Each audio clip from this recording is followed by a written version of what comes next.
ខ្មែរជួយខ្មែរខ្មែរស្រឡាញ់ខ្មែរនេះជាសកម្មភាពពីក្រុមការងារហាងពេប៉ែតាហ៊ូអាំងយើងដែលបានរៀបចំជាម្ហូបអាហារសម្រាប់វេចខ្ចប់ទុកផ្ញើជូនបងខាងជួរមុខឥឡូវនេះដែរយើងកំពុងតែធ្វើសាច់គោងៀតហើយនិងសាច់ជ្រូកងៀតក៏ពិតទៅសាច់គោងៀតក៏គេមានលក់នៅលើទីផ្សារស្រាប់ដែរតែយើងអត់ទិញទេគឺយើងសុខចិត្តចំណាយពេលវេលាធ្វើខ្លួនឯងដើម្បីធានាបានថាសាច់ដែលយើងទិញយកមកធ្វើនឹងគឺជាសាច់ដែលល្អថ្មីស្រស់ដើម្បីឲ្យបងញ៉ាំទៅមានកម្លាំងហើយយើងធ្វើខ្លួនឯងក៏យើងធ្វើដោយអនាម័យដែរញ៉ាំដោយទំនុកចិត្តទោះបីជាចំណាយពេលយូរបន្តិចប៉ុន្តែ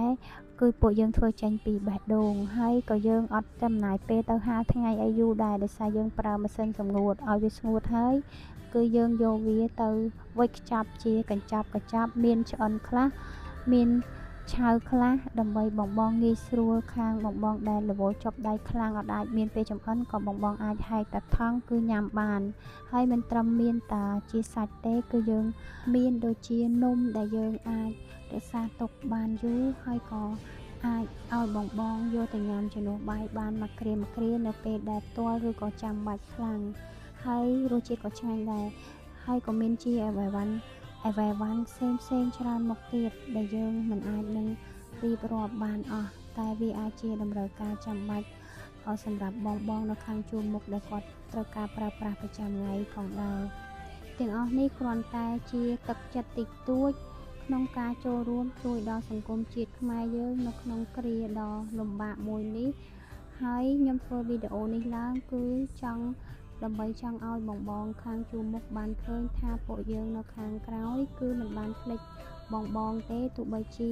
ពួកយើងមិនអាចជួយអ្វីបងបានច្រើនប៉ុន្តែពួកយើងក៏អាចជួយជាកម្លាំងចិត្តនិងជាស្បៀងខ្លះសម្រាប់បងនៅខាងជួរមុខ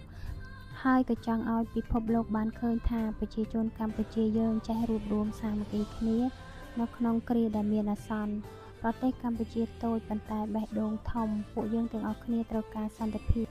ហើយជាចុងក្រោយពួកយើងសូមលើកម្រាមដៃ10សំពះគោរពដឹងគុណ